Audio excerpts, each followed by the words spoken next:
Hey everybody, welcome back to the studio. Well, in today's video, I want to talk about the number one question that I get from people about photography when I'm teaching workshops, when I'm teaching one-on-one classes, whether it be online or in person or wherever I'm teaching. It's the number one question, no matter what camera system. And that is, why the different shooting modes and what do they do? First of all, what's the shooting mode? Well, that's the mode, that's this command dial on top of your camera if it's a DSLR or a mirrorless, or the menu in the back of the camera if it's a point and shoot or a hybrid camera. And you'll see things such as auto or intelligent auto or the green mode or P or SV or AV or M. What are all of these? Why are they on there and what do they do? Well, your shooting mode tells the camera basically how to expose, how to take the picture. And depending upon what mode that you choose, it either takes away some of your control over the camera, over the shooting situation, or it gives you more control.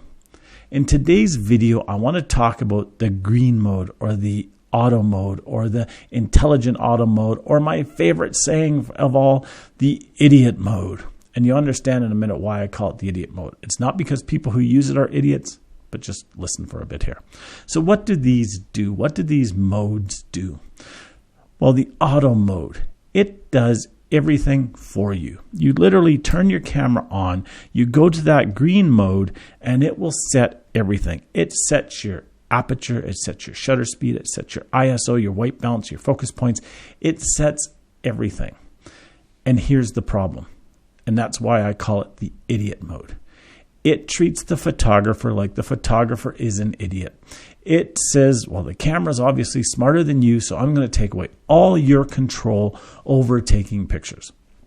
Now, does this mode work? Do the scene modes work? They do work. I'm not saying they don't work. The problem is first, they take away all your control. Second, you learn nothing by taking pictures using these modes because you can't do anything to make your pictures better or worse. The camera's going to do all that for you. And finally, it's so inconsistent. It's frustrating. It's just, it's not good. So let's talk about these modes. So the intelligent auto or the auto mode. It's a very basic mode that just says to the camera, I want to take a picture, do whatever you can to take the picture. And it goes out and you take the picture. That's all it does. And the camera sets everything for you and says, you can set nothing. The scene modes allow you to at least tell the camera what you want to take pictures of. So let's say you're outside and you're taking pictures of a mountain. Well, there you obviously go to the landscape mode, and usually on the camera it's got a little mountain peak. You select that and the camera knows that you're taking something in the distance, that it's probably scenery, and that you want it to expose for that. Macro mode, the exact opposite. That mode, you go to that. It's usually a picture of a flower.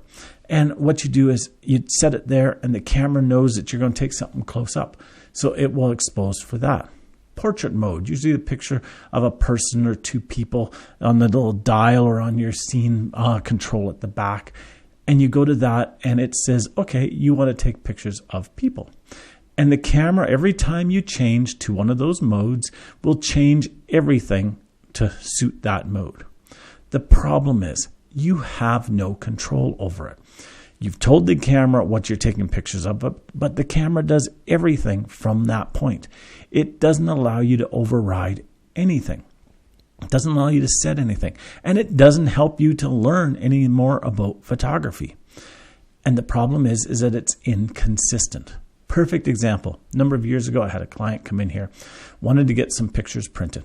Gave me a USB stick, put the USB stick in my computer, brought it up on my big monitor here, took a look at it. And if this was a National Geographic photographer, that picture would have been his top 0.1% of pictures. It was an amazing picture. It was a beautiful picture. It was fabulous. But here's the issue. Got talking to the person. This gentleman was a farmer. He was out every single day outside in nature, took his camera with him wherever he went, used it on auto, took pictures constantly, never happy with the quality.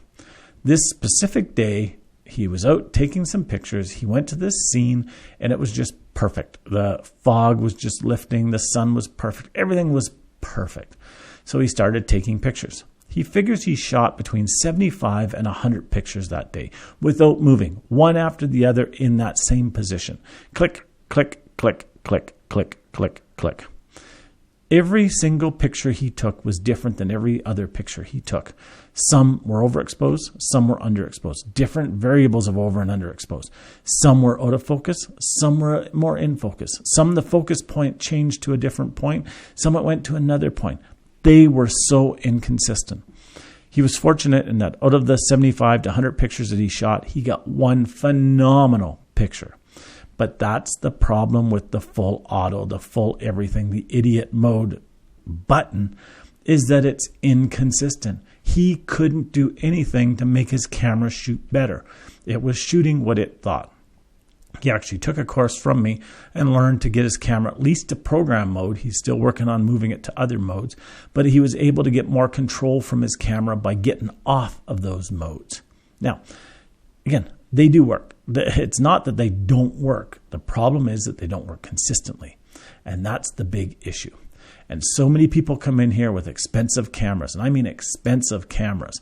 They've had them for a year or 2 or 3, and they're not happy with them because they only shoot on these modes. And the modes aren't consistent. And they don't get any real good pictures. They get pictures, iffy pictures. Possible, okay, maybe I'll accept that picture. But they're not great.